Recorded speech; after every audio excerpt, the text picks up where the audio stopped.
اللہ تعالیٰ نے تمہیں اپنی یاد میں چن لیا ہے۔ یہ خاص نشانی ظاہر ہونے لگے تو سمجھ لو۔ جانتے ہو اللہ کیا کر سکتا ہے؟ پلک جھپکنے سے پہلے ہر منظر بدل سکتا ہے۔ وہ دعائیں جنہیں تم ناممکن سمجھتے ہو، انہیں وہ پل بھر میں قبول کر سکتا ہے، اور ہزاروں بار ٹوٹنے پر ہمارے دل کو بڑی خوبصورتی سے ہر بار جوڑ سکتا ہے۔ اور ایسا کیا ہے بھلا جو وہ نہیں کر سکتا؟ جو زمین و آسمان کو 6 دن میں تخلیق کر سکتا ہے، تو اس پر یقین رکھ کر مانگو تو صحیح۔ وہ ہر غم کو خوشی میں بدل سکتا ہے۔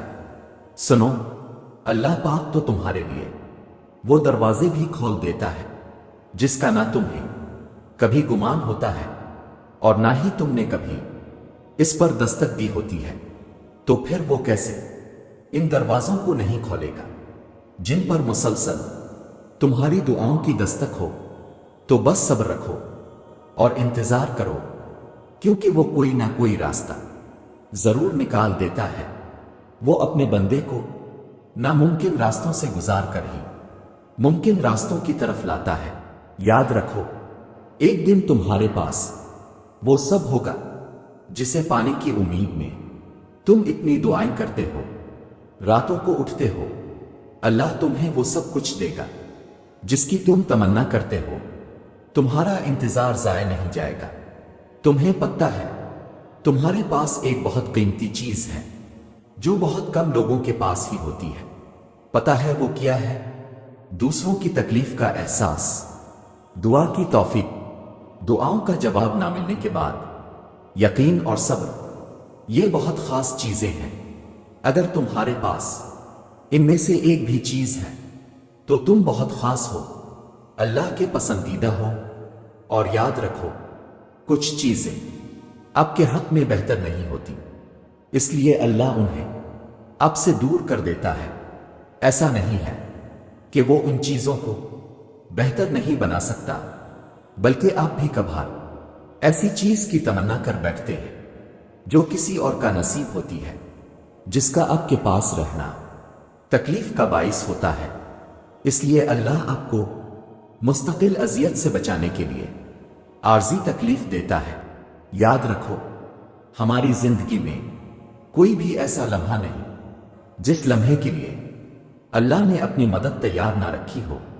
یہاں تک کہ اگر ہماری ایک انگلی دروازے میں آ جاتی ہے تو اللہ نے اس کے لیے بھی راحت رکھی ہے کہ کچھ سیکنڈز کے بعد ہمیں آرام آنا ہی آنا ہے، اور ہمیں بھول جائے گا کہ ہماری انگلی پہ چوٹ آئی تھی۔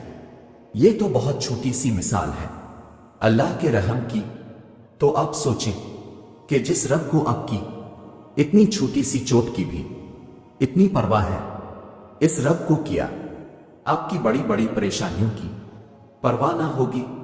اگر تم دیکھ سکو کہ کتنی ایسی دعائیں تھیں جنہیں کبھی مانگ کر تم بھول گئے تھے، مگر آج وہ حقیقت بن کر تمہارے ساتھ ہیں۔ کتنی ایسی خواہشیں تھیں جو تمہیں لا حاصل لگتی تھی، مگر آج وہ تمہارے پہلو میں بیٹھی ہوئی ہے۔